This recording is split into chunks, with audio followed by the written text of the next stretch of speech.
예, 자, 강의 시작합시다. 지난 시간에 우리가 오클랜드에서 흑인 실업자들을 구제하기 위해서 추진한 이 전국적인 사업이 엄청난 실패를 했는데 왜 그런 사태가 벌어졌는지를 조사를 해서 이게 밝힌 책이 엄청난 충격을 줬습니다. 이제 현대적 지평론 출발인데 이 내용을 우리가 본 겁니다. 지난 시간에 이야기를 했습니다만 간단하게 더 이야기를 하면은 여하튼 원래 돈을 2,460만 달러 지출하기로 해서 그리고 일자리 3,000개를 만들기로 했는데 3년 후에 조사를 해보니까 돈도 300만 달러 겨우 지출이 됐고 일자리는 10개밖에 없더라. 왜 그리 됐느냐? 라는 것을 조사를 해보니까 특별히 무슨 방해가 있어서 또는 특별한 잘못이 있어서 그런 게 아니라 대부분 집행 과정에서 벌어질 수 있는 일들, 이것들이 결합이 돼서 어쩔 수 없이 나타난 결과다. 그러니까 쉽게 이야기를 하면 다른 정책의 집행에서도 얼마든지 나타날 수 있는 거다. 굉장히 큰 충격을 줬습니다. 그래서 구체적으로 원인이 뭐냐 싶어요.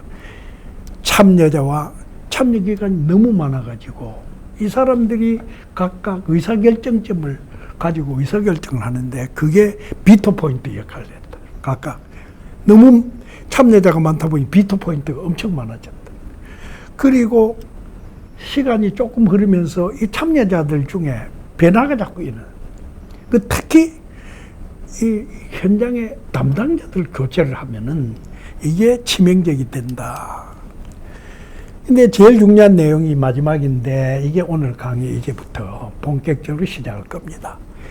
집행에서 정책 목표 달성을 할 수 있는 정책 수단을 마련하지 못했다.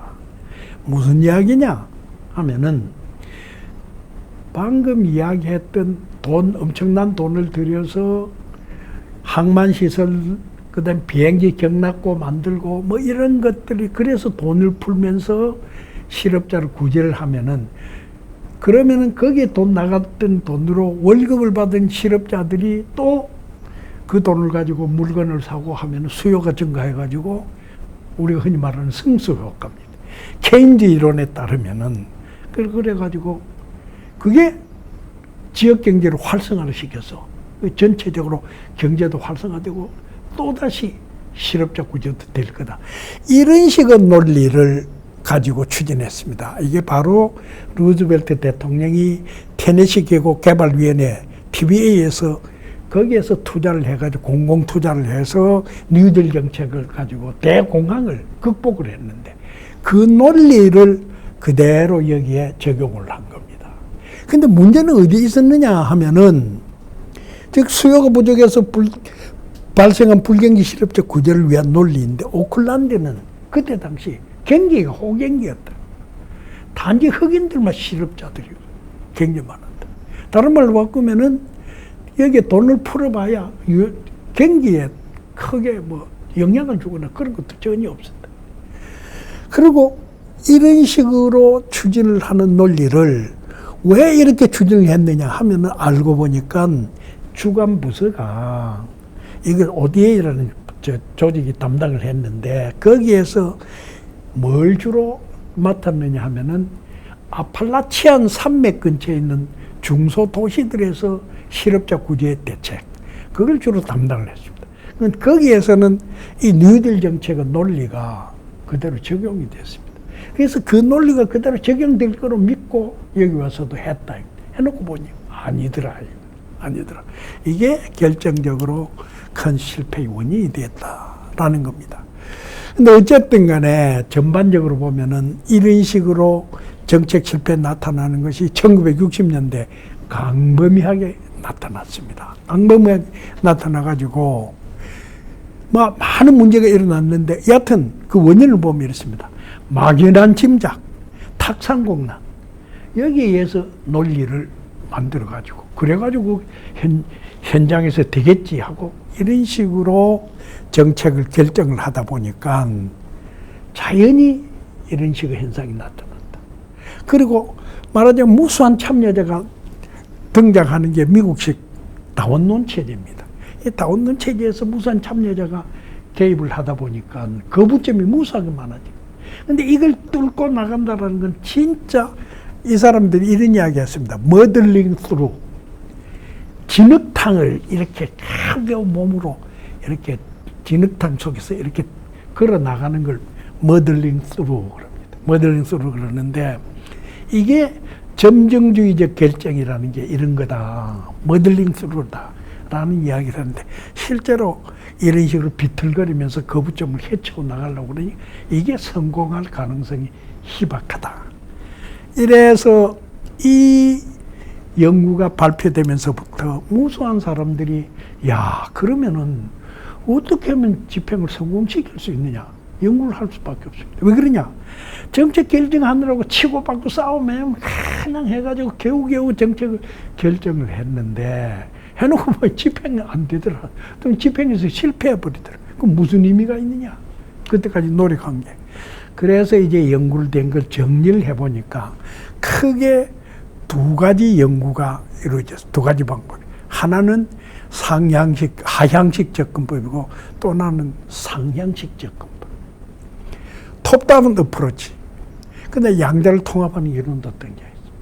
이 톱다운 어프로치라는 게 뭘 말하는 거냐 하면은 여기 쭉 나와 있습니다. 정책 결정을 합니다. 그러면 그 목표 정하고 수단 정하고 다 해놓습니다. 해놓으면 그걸 구체화해서 또 뭘 할 거냐라는 걸 하고 그걸 하기 위해서 뭘 해야 된다라는 지침을 만듭니다.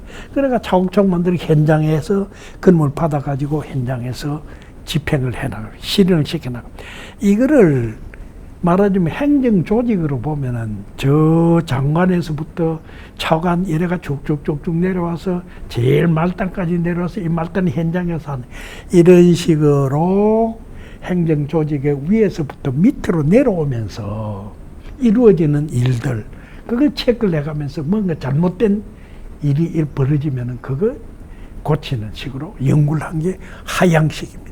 이게 이제 시간적으로 보면요. 정책 결정하고 그 다음에 그들 지침 만들고 뭐하고 앞방향으로 나간다 그래서 포워드 매핑이라고 이야기하는 사람. 그래서 여하튼 이게 하향식 접근법인데 이 하향식 접근법에서 밝혀낸 중요한 내용이 처방책 5가지입니다. 이런 식으로 해야지 비로소 정책이 집행이 잘 될 것이다 라고 했습니다.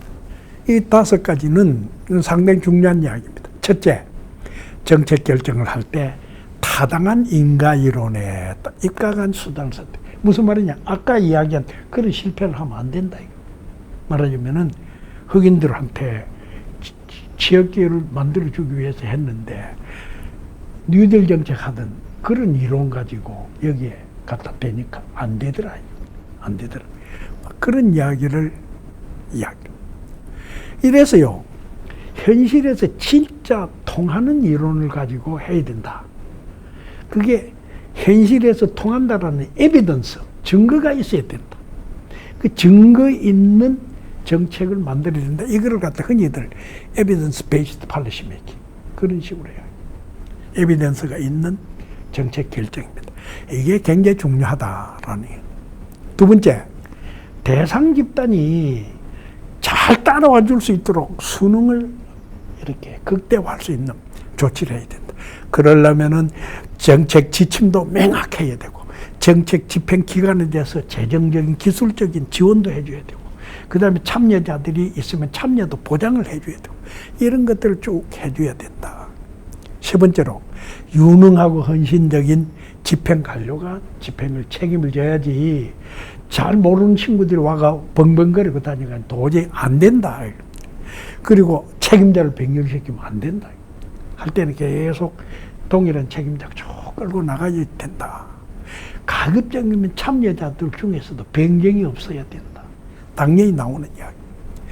그리고 지난 시간에도 계속 이런 이야기를 했습니다만은 정책 내용이 그거 좋은 거다. 해야지. 그 많은 사람들이 강범하게 지지를 해줘야 된다. 오클랜드 케이스는요, 이 강범한 지지를 받았습니다. 받았는데도 실패를 한 겁니다. 그러나 여하튼 지지를 강범하게 받아야 된다. 그리고 마지막으로요. 정책 목표가 집행 도중에 바뀌면 안 된다. 이게 안정이 돼가지고. 근데 나중에 뭐 이야기 나옵니다만 사실은 정책 목표가 한 가지만 아니고 두 가지가 되는 경우가 많습니다. 그리 되는 경우는 우선순위가 딱 정해집니다. 뭘 먼저 하고 뭘 그 다음에 하느냐. 근데 그 우선순위가 밖에서는 안 된다. 하여튼 딱 맨 처음에 정한 대로 추진이 됐다. 이 5가지가 나중에 보니까 이게 상당히 좋은 아이디어더라. 많은 사람이 동의를 합니다. 이게 나오고 있습니다. 하향식 접근법의 장점. 이 5가지는 처방적 제안 아주 유용하다. 상당히 도움이 된다. 그리고 그 내용을 들여다보니까 아주 많은 요인을 짚은 게 아니라 상당히 단순하게 몇 가지만 탁탁탁탁탁 짚었습니다. 몇 가지만 열심히 살펴보고 그것만 잘 끌고 나가주면은 집행이 성공할 것이다. 라고 하니까 이게 단순한 모델이니까 굉장히 도움이 된다. 그리고 정책 목표로부터 저 현장까지 내려가면서 도중에 뭘 해야 되느냐 이 순서대로 쭉 체크를 하니까 체크리스트가 되니까 굉장히 도움이 된다. 근데 원래 무슨 이론이든지 말하는 장점이 있으면 단점이 있기 마련입니다. 이 하향식 접근법 단점이 있습니다. 이것 때문에 다음에 이야기하는 상향식 접근법이 나오게 됩니다. 무슨 단점이냐? 이 하향식 접근법이 성공하려면요. 명확하고 일관된 정책 목표, 수단 등이 딱 정해져 있어야 됩니다. 그게 딱 정해져 있어야지 그대로 툭툭. 문제는 명확하고 일관된 정책 목표, 수단을 만들 수 없는 경우가 많다. 이게 만들 수 없는 게. 이 이야기 좀 중요한 이야기입니다. 어려운 경우가 많다. 어떤 이야기냐? 어떤 정책이든지요. 그 정책을 들여다보면은 사업 단위로 쪼개져 나가면 조금 그래도 괜찮은데 정책 자체를 들여다보면은 목표가 다양하게 있는 경우가 많습니다. 근데 문제는 어디 있느냐? 대립되는 목표가 있습니다. 어떤 식이냐? 여러분들 경제학에서 보면은요, 불경기가 딱 경제 심하다. 그러면 고용이 안 되면 실업자가 많습니다. 실업자 구제하고 고용을 증가시키기 위해서 경기 활성화시켜야 되겠다. 제일 좋은 방법이 뭐냐? 정부에서 돈을 푸는 겁니다. 한국은행에서 돈을 쫙 풀어가지고 내보는. 그럼 인플레가 돼버립니다. 인플레 물가가 올라가 버립니다. 그 물가가 많이 올라가면은 서민들이 죽을 곳이에요. 그러니까 경제 안정책을 활성화를 취하더라도 물가를 너무 올려서는 안 되는 겁니다. 목표가 다양하기 때문에. 근데 이런 정책은 목표가 이렇게 나옵니다. 경기를 활성화시키고 물가를 안정시키고 대립되는 두 목표를 이렇게 좀 같이 이야기를. 집행 과정에 있는 사람이 야, 물가 안정이 더 중요하냐 아니면 경기 활성화 더 중요하냐 이래가지고 자기 마음대로 할 수도 있다. 우리가 이런 이야기 합니다. 의료 정책에요. 가장 중요한 문제가 이겁니다. 의료 서비스 질을 높이느냐, 의료 서비스 비용을 낮추느냐. 비용을 낮춰줘야지 가난한 사람들이 병원에 갈 수도 있다. 근데 질을 높여줘야지 병을 똑바로 치료를 하지. 그렇잖아요. 근데 보통 경우는 돈 문제 걱정 안 하는 사람들은 의료 질 높여야 된다. 근데 돈 문제 걱정이 많은 사람들은 아마 질은 질이지만은 병원이라도 한번 갔으면 좋겠다. 비용을 낮춰줬으면 좋겠다. 이 두 개가 서로 무슨 대립됩니다. 그런 거 있죠. 그죠? 당연히 생각하면 그렇습니다. 질 높이려면 진료도 많이 해야 되고, MRI도 찍어야 되고, 뭐도 해야 되고, 뭐도 해야 되고, 뭐도 해야 되고, 의사도 우수한 의사가 아주 정밀하게 이렇게 진료를 해줘야 되고, 시간도 많이 들어가야 돼요. 미국식 의료체계는 의료질에 초점을 둔, 목표를 둔 체계입니다. 영국식 의료체계는요, 영국 의사들은 공무원들입니다. 월급 받습니다. 어떻게 해서 의료 비용을 낮추는데 초점을. 그러다 보니까 의료 질이 엉망입니다. 영국은 엉망이 됩니다. 미국의 코로나 환자가 많이 죽는데요. 왜 많이 죽느냐? 그게 병원에 가서 치료를 못 받으니까. 치료를 받으니까 사는데. 그게 이제 굉장히 문제. 영국 같은 데 많이 죽는 이유는 질이 별로 안 좋아가지고. 이런 식으로 우리가 서로 대립되는 목표가 있을 때 이거를 어떻게 하느냐라는 것을 명확하게 이렇게 규정하기에 힘이 들어서 집행 과정에서 근데 더 골치 아픈 거는 민주화된 정치 체제 속에서는 타협과 흥정으로 정책을 결정. 그러니까 소위 말하자면 좌파들은 아주 가난한 사람들 위해서 하는 사람들은 야 의료비용 낮춰야 돼. 어떻게 해서든지 진료비 낮춰야 돼. 근데 우파들은 아니다. 그래도 병이 낫도록 해야지. 이래서 서로 싸우다 보면은 어정쩡한 타협으로 의료질도 높이고 치료비도 낮추는 이런 식으로 목표를 내가게 돼요. 이제 굉장히 힘들어요. 그 다음에 이제 또 다른 문제가 위에서 정책을 결정을 할 때 어떻게 하면은 집행이 잘 되는 결정을 하느냐, 집행을 위해서 거기에 필요한 자원이나 이런 거 어떻게 말을 하느냐. 여하튼 위에서부터 쭉 살펴봅니다. 그러다 보면요, 현장에서 벌어지는 일에 대해서 잘 모르게 되는 수가 있어요. 현장에 내려와 보면은요, 관련자들이 있고, 직접 참여는 안 하지만 관련자들이 있고, 또 그 정책에 대해 반대하는 사람들도 많이 있습니다. 이런 사람들이 어떻게 움직이고 뭘 하는지 잘 모릅니다. 그런데 이 사람들이 방해자로 생각을 해가지고 아예 제껴버려요. 정책구 하향식에서는. 그래서 흔히들 그런 이야기를 합니다. 하향식을 하면은 큰 틀은 이렇게 잘 보는데 아주 밑에 가서 미세하게 벌어지는 그걸 못 보니까 수품보다 나무를 자세히 못 본다. 이런 이야기를 흔히들 하고 있습니다. 그래서 이게 조금 더 우리가 보면요, 중요한 이야기가 있는데, 또 하향식 접근법 단점에 현장에서 여러 정책들이 동시에 추진되는 것을 파악하지 않습니다. 이거 아주 중요한 이야기인데요. 청년 실업 대책으로서 노동부의 대책 연구하면요, 노동부 대책은 주로 이렇습니다. 청년들이 실업, 그래, 직업 재훈련 시켜가지고, 다른 직업이라도 가도록 하지. 직업 재훈련하고. 그 다음에 실업인데, 일자리가 어디 있는지 그 정보가 없어 그런 거 아니냐. 그래서 취업 정보, 그런 거 열심히.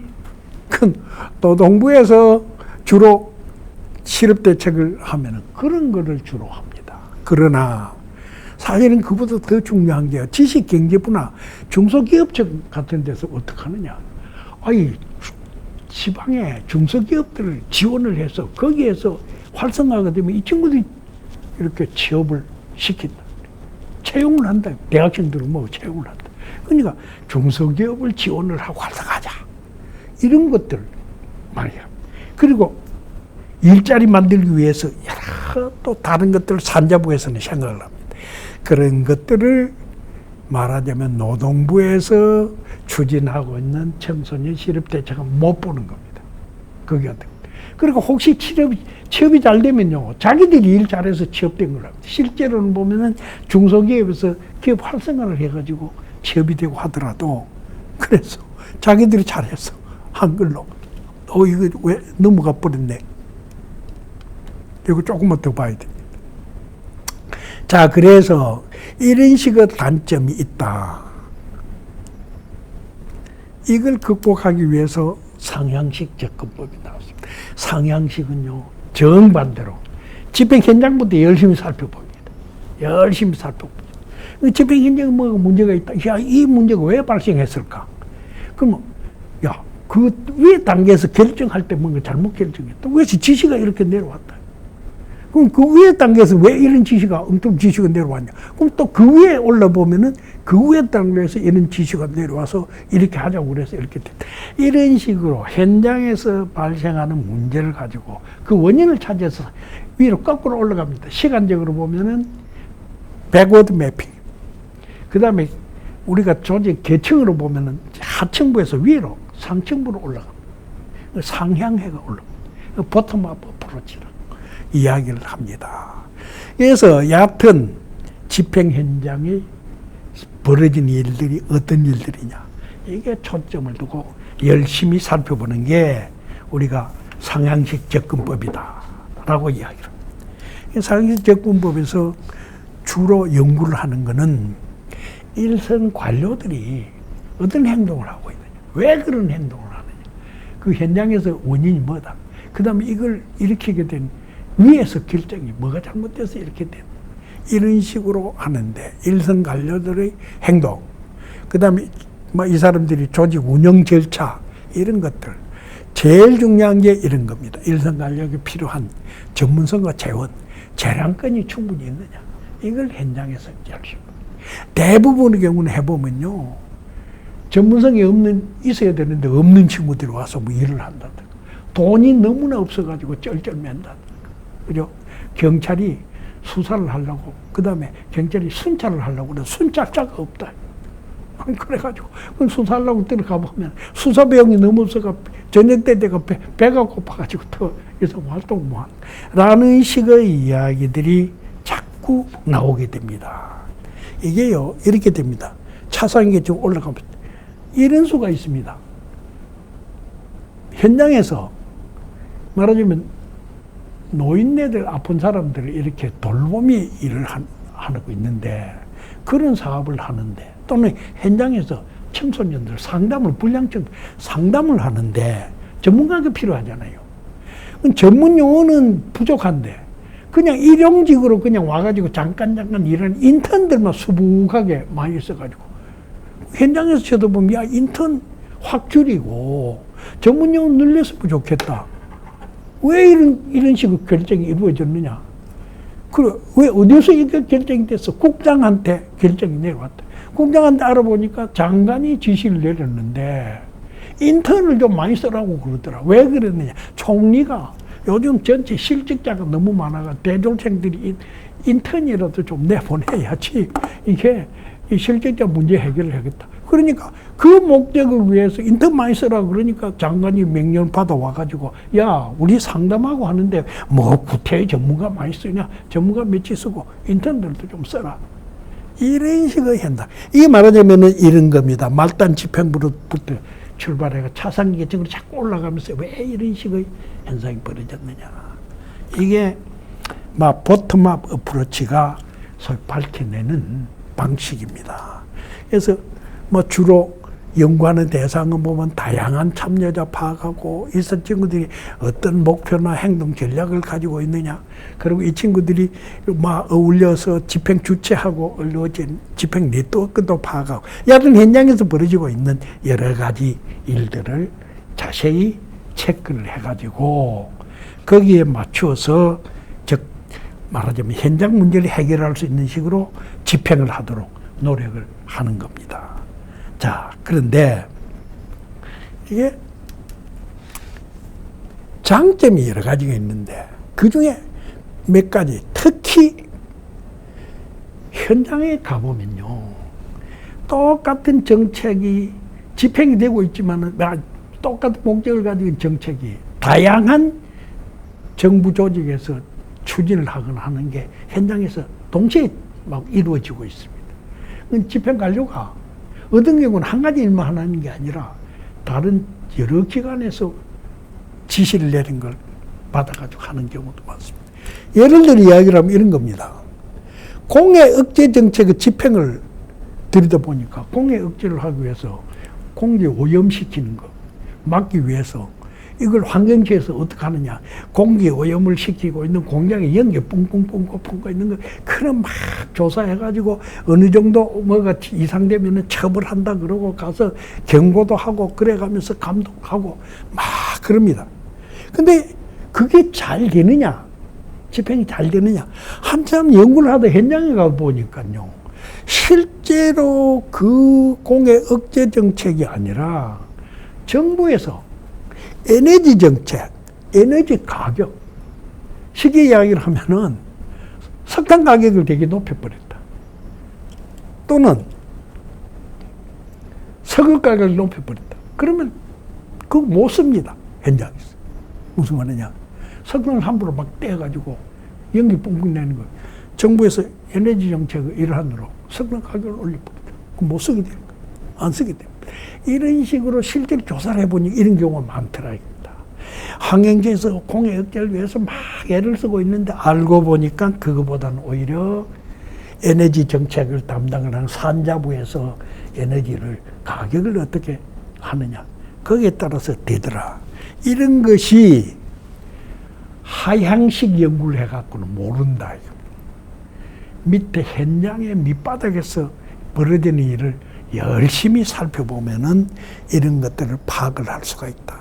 즉 말하자면 관련 정책들이 동시에 추진되고 있을 때 어느 게 더 효과적이냐라는 것을 파악을 오히려 상향식으로 하게 되면 할 수가 있다.